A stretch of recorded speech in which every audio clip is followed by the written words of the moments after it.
What is going on, guys? Broken Machine here. Hope you guys are all doing good today. Welcome to an updated settings guide. We're going to go through all the options that I use and the new additional options included in the October update. This one isn't scripted, so we're going to do it casual and just go through each one piece by piece. Alright, let's do this. So I'm going to start off with video. Brightness, I would recommend somewhere between 50 and 70% too low, and it'll be quite difficult to see people in dark corners. And if you go too high, you'll get a rather washed out image. However, I do recommend setting this all the way up to 100 when you're playing the night maps. Definitely makes a difference on those. Now down below we have field of view for first person and third person as well. I have these both set to 74 or horizontal 90. Field of view is essentially the extent of the observable world in front of you. Now if you go too low on the FOV, targets will appear much larger, but you lose that peripheral vision. If you go too high on the FOV, targets become much smaller, are quite difficult to aim at, and appear further away. Horizontal 90 is a sweet spot that I would definitely recommend. ADS field of view, I have this off. If you turn it on, it applies the field of view you just selected to when you're also aiming down sight. Personally, I like this off, so when you're aiming down sight, there's a little bit of extra zoom. Have a little play and see what works for you.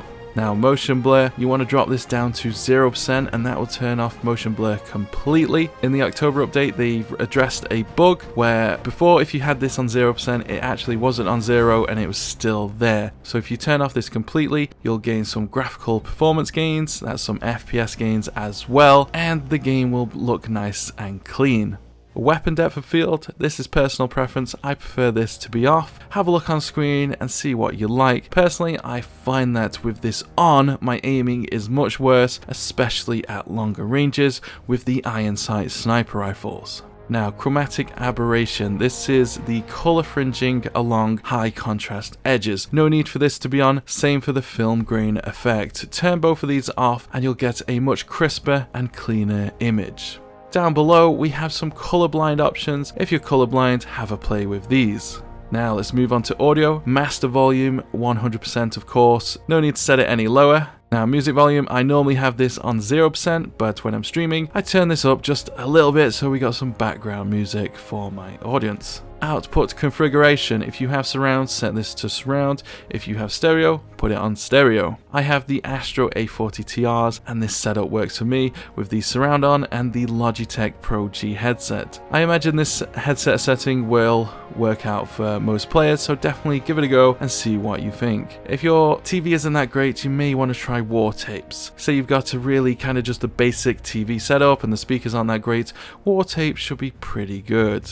Now these voice options below are personal preference. English for me, my team speaks my language, set that to off. You kind of get a more authentic experience. All the soldiers speak their languages, so I prefer that to be able to set to that. Game announcer voice, I turn this on. I want to know what's going on in game, and I prefer this to be on female. I don't mind the male voice, but I find it a little bit too distracting, I've got to be honest. I think the female version is much softer, and you can hear it in the background, but it doesn't take over, and that works for me. Personal preference again, see what works for you. VoIP, turn this on if you want to talk to and listen to people in your squad and chat with them. Microphone volume, you'll have to have a play with this yourself, but 50% should work for most. Subtitles, leave on or off. It's up to you, personal preference again. Now gameplay. Show HUD if you want to see everything on screen, turn it off if you want a more difficult experience, would not recommend. Player created content, if you don't want to see player created content, just turn this off, personal preference again. Chat log and inventory, I set these when active so I can see around the screen more easily. When there's nothing going on, you don't really need these to be on, so when active works for me. Crosshair visibility, I imagine 100% would work for most people. Have a play of this. This just affects the opacity of the crosshair. Some people may want to drop it down a bit, but I think most people would want to leave this on 100. Now, crosshair color, I have this on red at the minute. I've been testing all different ones and I'm quite enjoying red at the minute, but a nice green, maybe a kind of orangey or a bright blue, those are the popular choices. I would recommend using a white or maybe even a black as well. But again, personal preference, see what works for you. give it a go, test it out. A lot of people, they like it nice and bright so it's easily seen. Some people, they find that quite distracting, so they'll go for a dark black or a dark red, maybe a dark blue. But again, personal preference. Kill log, that turns on the kill feed. Kill log filter, you can adjust what you see on the kill feed. I personally have this on all, that works for me. Awards, I don't need to see awards, no need for that. Turn on vehicle seat info. If you turn this on, there'll be a little icon at the bottom of the screen right in the middle when you're in a vehicle, and it'll show you who's in which seat and which are empty. Critical messages, turn this on, and share usage data, turn this on as well. If there's any bugs in the game, any crash reports and that kind of thing, that'll get sent to EA and DICE, and hopefully they can use that to fix the game. Now moving on to hit indicator visibility, 100% works here, don't think you really need to change that. And hit color, headshot color, and kill color, I have a kind of setup here that really helps me speed up my gameplay. So I've got blue for standard hits, red for headshots, and green for kills. So if I get a headshot, I know I've done a lot of damage, it's going to show up red, so I know I might need just a body shot, or that player, I can tell my teammates he's a one shot or he's really low health, something like that. And green for a kill, so as soon as the green pops up, I know to snap onto a new target or get to cover and be on my way. Definitely recommend having a system like this. It definitely helps speed up your gameplay, makes you more accurate and more deadly. So do recommend something similar. Damage based shape, turn it on, and your hit indicator will change shape and size based on the damage type. So if it gets bigger, you've done more damage, and that can really help you out in game. Now, minimap settings, these are all personal preference. One thing I would recommend is show stationary weapons to all. So all these stationary weapons on the minimap will show up and you can see if there's anybody on them or not or whatever. So definitely recommend you turn that on. This is all personal preference, of course, but if you'd like something similar or exactly the same as mine on screen right now, definitely copy these settings. I have the minimap quite large and quite a bit of zoom so I can see all around me, and that's very effective in really difficult and tight areas where I'm probably not going to survive. So if I can see what's going on around me, I can make better decisions. Now at the bottom here we have some default icon opacity options here. Again, these are all personal preference. One thing I will say though, I do turn down this objective icon opacity while aiming down sight. So for example, say I was on an objective or pushing up to an objective, the icons wouldn't get in the way while I'm aiming down sight, so I'm not going to miss any enemies who may be in that part of the screen. Definitely recommend you adjust this one. The other ones again are personal preference. Now moving on to advanced camera shake scale, definitely recommend turning this all the way down to 30%. This adjusts the strength of the camera shake caused by explosions. So if you've got this really high, the screen is going to be shaking all over the place, your aim is going to be off, you're going to miss enemies. Definitely don't need this on high, so drop it all the way down to 30%. Now soldier auto leading and soldier auto peek. So if you go up to an object and you're crouching, you can aim down sight and you'll peek over the object, or you can go to the edge of a building and aim down sight while standing right next to it and you'll peek around it or lean around it. So definitely recommend leaving these two options on. Parachute auto deploy. If you want your parachute to auto deploy, turn this on. I don't. In some situations it can cost you, so I like to deploy myself. Now context-based order giving. Now if you're the squad leader, you can turn this on, and instead of having to bring up the commandos, or however you pronounce it, sorry I probably butchered that,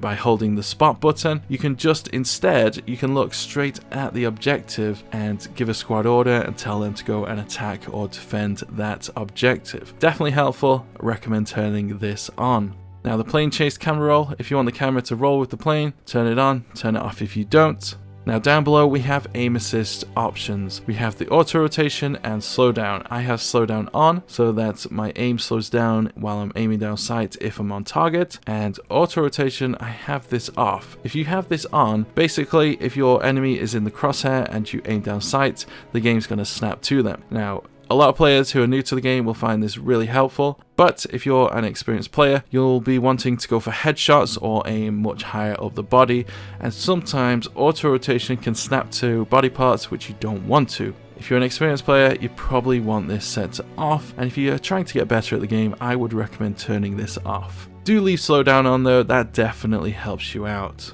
Reload hint, leave this on. Hint system, I don't need to know all the hints, so I turn this off. If you're a new player, leave this on. Network performance graph, if you're having issue with the game, turn this on, and in game you'll see a little graph. You can record your gameplay, send it to DICE, and hopefully they can figure out what's the problem, or you can troubleshoot yourself.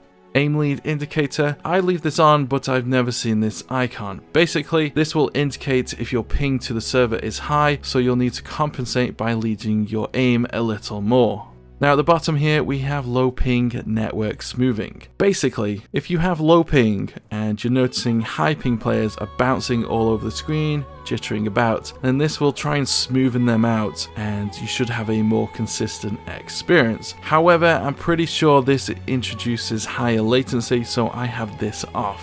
Honestly, I've not seen that many players jitter about on the screen lately, so I would leave this off. If you're having serious issues, definitely maybe turn this on.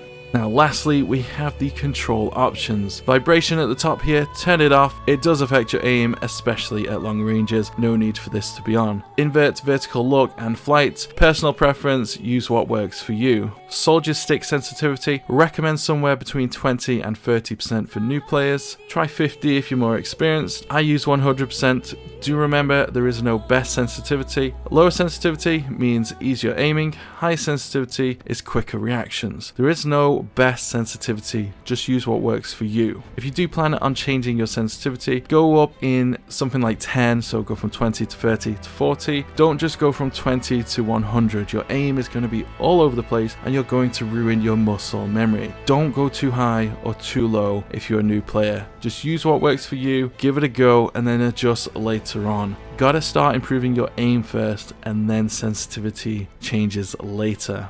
Vehicle stick sensitivity, again, this is personal preference. I quite like 60. No need for it to be really high in the vehicles, is there really? Soldier zoom sensitivity, I have this on 100%. So that's 100% of my 100% soldier stick sensitivity. If you want it to be like Call of Duty, set this to 50% and then your soldier zoom, that is while you're aiming down sight, will be half of your soldier stick sensitivity. Remember, 50% is half of the soldier stick sensitivity. If you have 60 on the stick sensitivity, you don't need 60 on the zoom. Just leave it at 100 if you want them feeling the same. Soldier sprint, double tap forward to sprint, and horse sprint, personal preference once again, choose what works for you. Soldier zoom, I like to have this on hold, same for the vehicle weapon zoom, and the steady scope, I have this on hold as well. So when I'm sniping and I need to hold my breath, what I do is scope in, and then when I'm ready to take the shot, I press to steady the scope and I hold it down, and then I take the shot and let it go. Definitely recommend that choice. Some people prefer that to be on press, but again, that is personal preference. Try what works for me and see if it works for you as well.